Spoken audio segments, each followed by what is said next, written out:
So I just finished a short film titled Red Handkerchief. It's a story loosely based on how my grandparents met in Pakistan in the 1950s.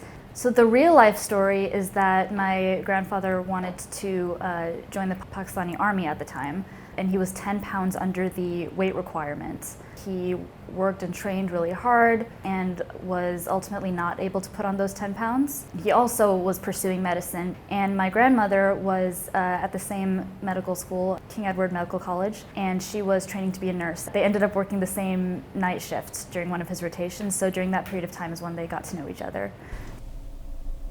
What's your name, doctor? I'm Dr. Imaan Malik.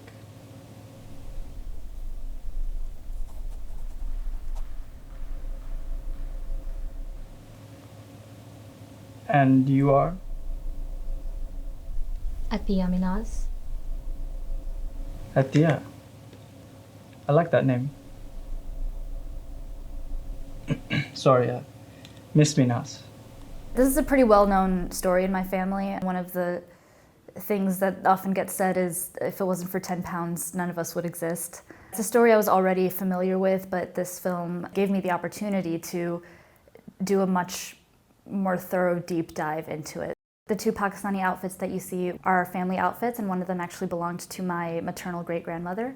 So my grandfather happens to be visiting my family for a few weeks when I was prepping for this a little bit and still in the script writing and research stage. He's a very literal storyteller, like this happened and this happened and this happened. And I was trying my best to get a little bit of, but what was your reaction? How did you feel? What did you think?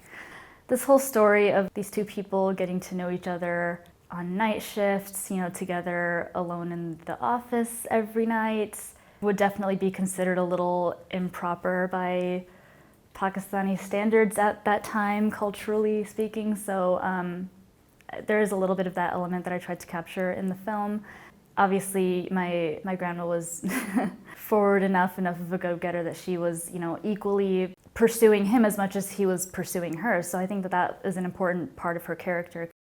All of production design, locations included, was the most difficult part of this. I was more going for a visual aesthetic as opposed to historical accuracy. So, if you see items in the film that aren't period accurate, sorry. Casting for this was really difficult because there's not that many brown people that are in creative fields and who act, let alone in Memphis, who are the correct age and ethnicity, who would be available to do this. So that was very difficult. When everyone works in STEM. So I was very lucky to find Mariam and Karosh. Really, really thankful for them. Mariam is actually Pakistani herself, so that's her natural accent that she's speaking with. Karosh is American. He said he hadn't done it before, but he was more than willing to study up on it. He wasn't familiar with the accent, had never spoken in it before, and just had to learn it and train in it for this film. I think what he was able to do is really impressive. Yes, but I'd rather be out there. But you have worked so hard. And I've worked hard for this too. But you're here already. And I never wanted to be here. I definitely grew up watching Bollywood films. There's definitely a certain style that Bollywood romance has that Western romantic films don't have. A melodrama to them and a sort of exaggeration. I definitely think that influenced how I made this film. I think the prolonged stares, things like that, have some Bollywood influence. And that wasn't even on purpose. I think that's just subconscious, given that I've definitely grown up watching these films. What? Oh, nothing, Dad. Just a beautiful handkerchief. Oh, thank you.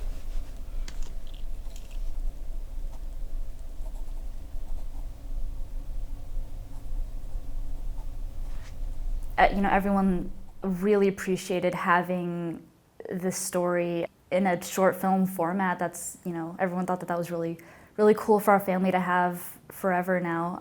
My grandfather, and I think, was expecting a little bit more accuracy, and so I think it took him a few watches to kind of come around to the changes that I made. But you know, eventually I got a good job from him, which was very special to me.